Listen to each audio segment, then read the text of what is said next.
Good morning. Are you hear me?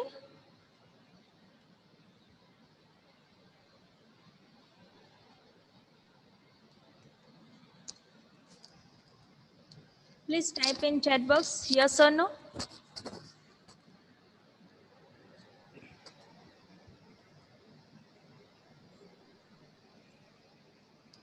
All right. Last લેક્ચરની અંદર આપણે ચેપ્ટર નંબર 2 તમારું જે 12 માર્ક્સનું ચેપ્ટર છે ઇન્સ્ટ્રુમેન્ટ એર સપ્લાય સિસ્ટમ પ્લાન્ટની અંદર તમે જે ઇન્સ્ટ્રુમેન્ટ માટે એર સપ્લાય પ્રોવાઈડ કરો છો એના માટે આપણે કમ્પોનન્ટ્સ ને બધું આપણે ભણતા હતા એ 12 માર્ક્સનું ચેપ્ટર છે. સેકન્ડ ચેપ્ટરની અંદર આપણે કયા કયા ટોપિક જોયા તો first of all we study just I give revise sizing criteria. First of all, why importance instrument air supply in the plant. શું ઇમ્પોર્ટન્સ છે ઇન્સ્ટ્રુમેન્ટ એર સપ્લાયનો પ્લાન્ટની અંદર એ ક્વેશ્ચન મેઇન આપણે જોયું હતું. ધેન આફ્ટર આપણે sizing criteria pressure level for air supply system supply system for the low air requirement જ્યાં તમારે લો એર રિક્વાયરમેન્ટ છે સ્મોલ પ્લાન્ટ માટે સ્મોલ એરિયા માટે ક્લિયર ત્યાં તમે લો એર રિક્વાયરમેન્ટ આપણે જોયું હતું. Supply system for the large air requirement આપણે જોયું હતું. ધેન આફ્ટર આપણે કમ્પ્રેસર જોયું હતું તે કમ્પ્રેસર્સ જોયું હતું dynamic compressors clear and then first એના પહેલાં બી આપણે શું જોયું હતું ક્લાસિફિકેશન જોયું હતું ટાઈપ ઓફ ક્લાસિફિકેશન કમ્પ્રેસર્સનું and definition what is a work કમ્પ્રેસરનું શું વર્ક છે એ જોયું હતું. દેન ટાઈપ ઓફ કમ્પ્રેસર્સ જોયા હતા જેની અંદર આપણે જે ડાયનેમિક કમ્પ્રેસર્સ છે એ જોયું હતું. કમ્પ્રેસર્સ ચાલુ કરતા પહેલાં આપણે બે પાર્ટ્સ વિશે આપણે જોયું હતું is a impeller vote is a impeller and what is અ આ મારા વિડીયોની અંદર કવર કરી લીધું છે તો જો તમે ના જોયું હોય ને તો એ વિડીયો પહેલાં એકવાર રિફર કરી લેજો. ક્લિયર ઇમ્પેલર જોયું હતું એન્ડ ધેન ડિફ્યુઝર જોયું હતું. આ બંને કમ્બાઈન કરીને તમારું કમ્પ્રેસર બને છે જે આપણે સેન્ટ્રીફ્યુગલ કમ્પ્રેસર્સ જોયું હતું. સેન્ટ્રીફ્યુગલ કમ્પ્રેસર પછી આપણે સ્લાઇડ વેન કમ્પ્રેસર્સ આપણે કમ્પ્લીટ કર્યું હતું. એન્ડ ધેન એક મેઇન ટોપિક છે compressor control is a theory person. Clear તો કંટ્રોલ કમ્પ્રેસર્સ છે એ બધા એ આપણે એક ટોપિક જોવાનો રહેશે જે આપણે કન્ટિન્યુ કરી છે કે બધા જે ન્યુમેટિક ઇન્સ્ટ્રુમેન્ટ છે એને ડિફરન્ટ એર પ્રેશર ઉપર શું કરે છે કામ કરે છે. આથી આ જે ઇન્સ્ટ્રુમેન્ટ છે ને એને પ્રેશર જે કોન્સ્ટન્ટ રાખવું શું બની જાય છે જરૂરી બને છે. ક્લિયર હરેક હરેક ઇન્સ્ટ્રુમેન્ટ તમે અટેચ કર્યો છે પ્લાન્ટની અંદર તો આ જે પ્લાન્ટની અંદર ઇન્સ્ટ્રુમેન્ટ અટેચ કર્યું છે તો હરેક ઇન્સ્ટ્રુમેન્ટ છે અલગ અલગ પ્રેશર ઉપર વર્ક કરતું હશે અલગ અલગ એર પ્રેશર એને નીડ હશે તો આ જે પર્ટિક્યુલર આ પ્રેશર મળી રહે ઇન્સ્ટ્રુમેન્ટને બરાબર એ કોન્સ્ટન્ટ પ્રેશર મળી રહે એ ઇમ્પોર્ટન્ટ છે. ક્લિયર હવે સેકન્ડ વસ્તુ કે આ જે કોન્સ્ટન્ટ પ્રેશર મળી રહે કોઈ ઇન્સ્ટ્રુમેન્ટને બરાબર તો અથવા કોન્સ્ટન્ટ રાખવા માટે આપણે શું યુઝ કરી શકીએ એર કમ્પ્રેસરમાંથી આવતી જે એર છે એ એરને રિસીવર ટેન્કમાં સ્ટોક કરવામાં આવે અને જે તે એપ્લિકેશનમાં એર રેગ્યુલેટર દ્વારા કોન્સ્ટન્ટ પ્રેશર આપતી એર શું કોન્સ્ટન્ટ એર આપણે કોન્સ્ટન્ટ પ્રેશર જે એર હોય એ આપણે સપ્લાય કરવામાં આવે છે. ક્લિયર શું કહે છે કે આપણે શું કહે છે કે ભાઈ કોઈ પ્રેશર આપણે કોઈ પ્રેશર છે બરાબર એ પ્રેશરને કોઈ કોન્સ્ટન્ટ રાખવું હોય તો શું કરીશું તો કે એર કમ્પ્રેસરમાંથી જે એર આવે છે એ એરને રિસીવર ટેન્કમાં સ્ટોક કરવામાં આવે છે એન્ડ ધેન એ જે એપ્લિકેશનમાં રેગ્યુલેટર દ્વારા કોન્સ્ટન્ટ પ્રેશર તમે સપ્લાય કરવામાં આવે છે. Clear point? આટલું ક્લિયર થયું? હા, ઓલ રાઈટ. નેક્સ્ટ પોઈન્ટ છે કે કમ્પ્રેસર કંટ્રોલ કરવા માટે કયા કયા પોઈન્ટ્સને તમારે ધ્યાનમાં રાખવા પડે. તો એના માટે અમુક પોઈન્ટ્સ છે, તો એ one by one I explain you. તો ફર્સ્ટ ઓફ ઓલ, જ્યારે એરનું સક્શન એટલે શું ખબર છે તમને?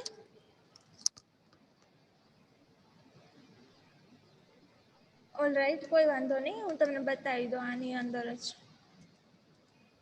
સક્શન એટલે શું કે જે આ ઇનલેટ પાઇપ છે બરોબર, જ્યાંથી તમારું એર ઇનલેટની અંદર આવે છે, this pipe also called the suction, inlet pipe or suction. Clear?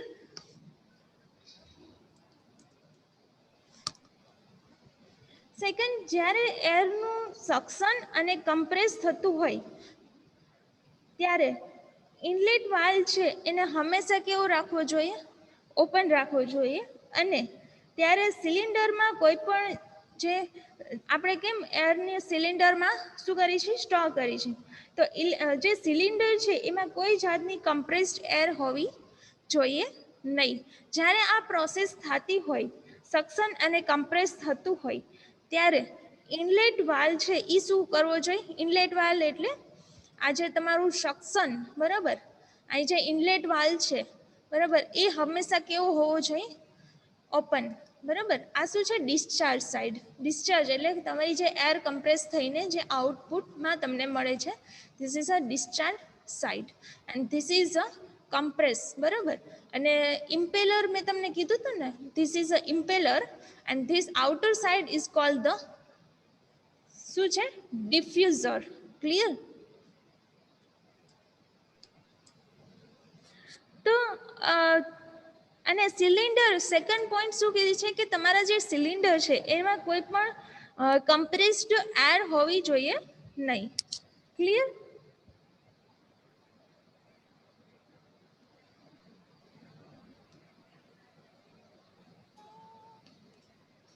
આટલું ક્લિયર થયું?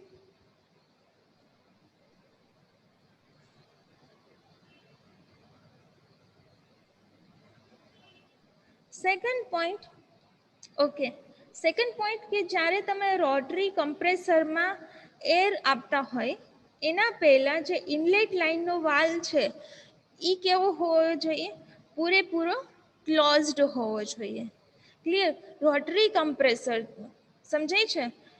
રોટરી કમ્પ્રેસર હોય, જ્યારે આપણે રોટરી કમ્પ્રેસરની અંદર તમે એર આપતા હોય, બરાબર, ઇનલેટની અંદર એર આપતા હોય, ત્યારે એનો જે ઇનલેટ વાલ્વ હોય, ઇનલેટ વાલ્વ છે એનો જે એ વાલ્વ છે એ પૂરેપૂરો કેવો હોવો જોઈએ? ક્લોઝ કન્ડિશનમાં હોવો જોઈએ. Clear this point?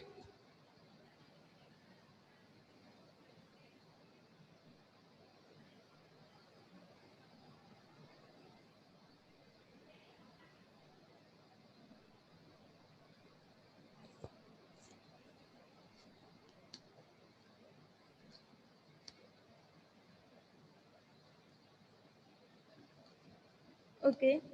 પછી નેક્સ્ટ પોઈન્ટ શું કહે છે કે નાની સાઇઝમાં કમ્પ્રેસર પ્રેશર સ્વિચ દ્વારા ઓટોમેટિક સ્ટાર્ટ એન્ડ સ્ટોપ કરીને લોડેડ અનલોડેડ કરવામાં આવે છે. ક્લિયર?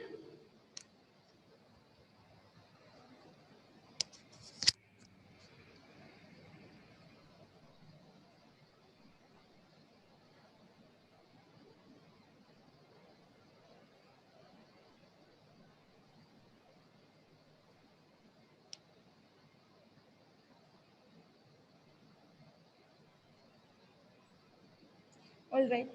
કમ્પ્રેસરને કંટ્રોલ કરવાની જે ડિપેન્ડ્સ ઇઝ એરની જે રિક્વાયરમેન્ટ છે એના ઉપર ડિપેન્ડેડ છે કે તમારે કેટલું એરની રિક્વાયરમેન્ટ છે, તો એના ઉપર એ ડિપેન્ડન્ટ છે.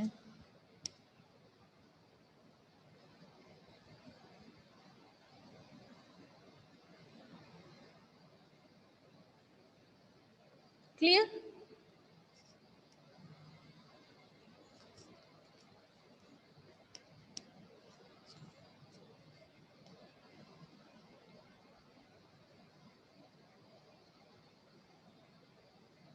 Clear this point?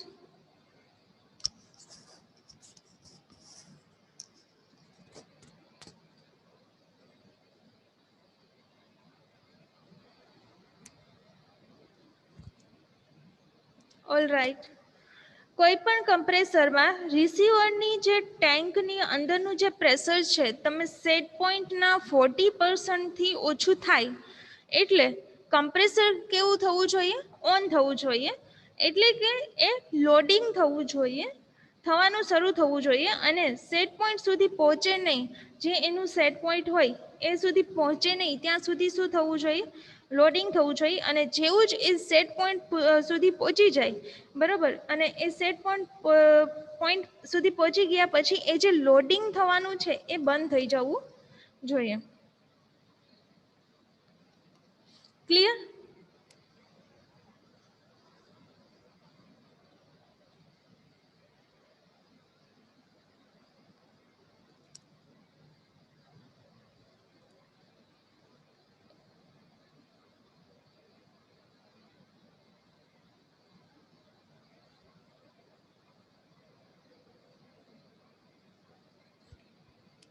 ઓકે. હા, સેકન્ડ પોઈન્ટ કે પાયલોટ રિલે દ્વારા ઓટોમેટિકલી કંટ્રોલ કરવા ક્લિયરન્સ પોકેટનો ઉપયોગ કરવાનો, જે એરના વોલ્યુમને શું કરે છે? ડિલિવર કરે છે. એરના જે વોલ્યુમ છે એને શું કરે? ડિલિવર કરે છે. Second, just a minute. Okay, clear?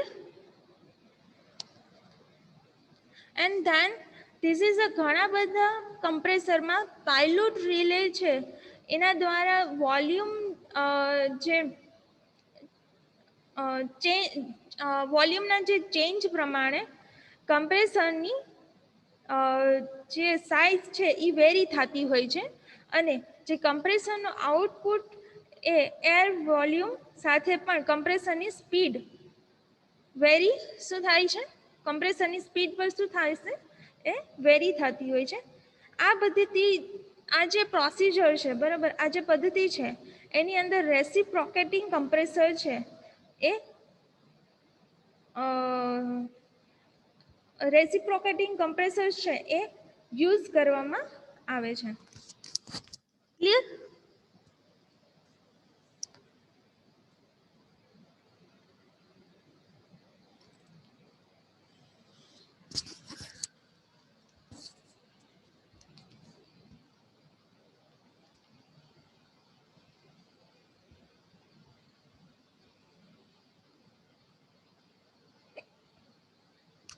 Clear this point?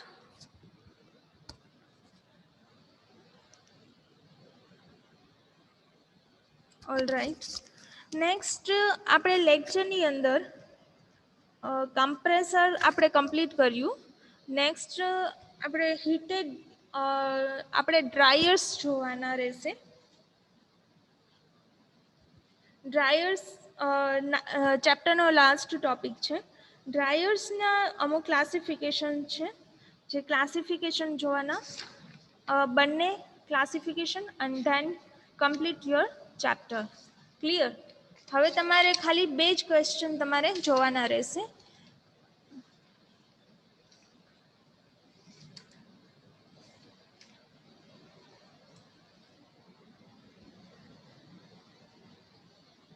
Dryers, to classification of the dryers, and then Dishon ડ્રાયર્સની અંદર 2 ટાઈપ્સ છે, heated ડ્રાયર્સ and હીટલેસ ડ્રાયર્સ.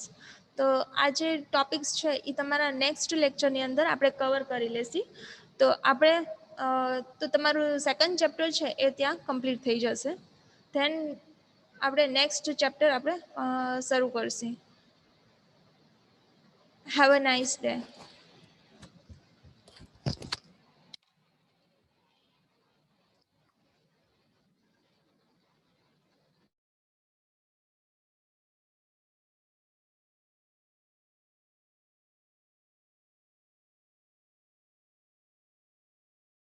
Mid I have no idea. Neeraj sir સાથે તમે એકવાર વાત કરી લ્યો. Clear? Okay, please leave the meeting.